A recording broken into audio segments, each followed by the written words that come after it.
దేవతలందరూ మొగాలు వ్రేలవేసుకుని దీనతతో తన ముందు నిలిచి మొరలు పెడుతున్నారు. నిలువెల్లా జాలిని నింపుకున్న స్వామి అమ్మవారిని కలుపుకుని వారికి దర్శనం అనుగ్రహించాడు. వారందరూ ఒక్క పెట్టున సాష్టాంగ ప్రణామాలు చేశారు. స్వామి గొప్పతనాన్ని కొనియాడనారంభించారు.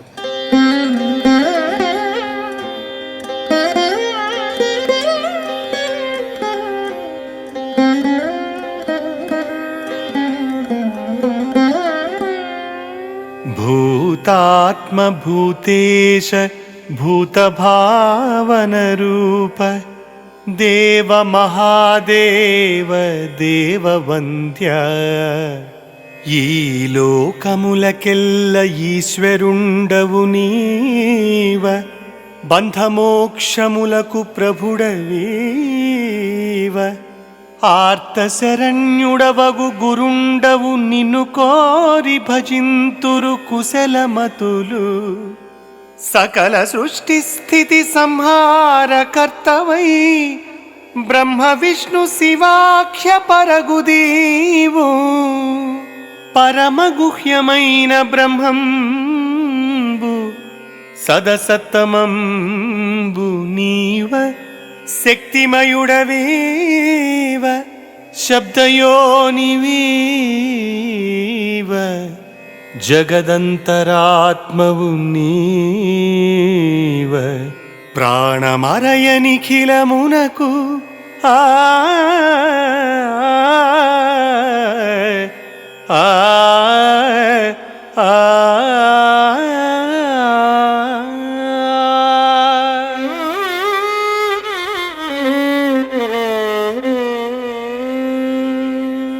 ప్రభు, భూతాత్ముడవు, భూతాలకు ఈశ్వరుడవు, భూతాలన్నీ భావించవలసిన రూపం నీది.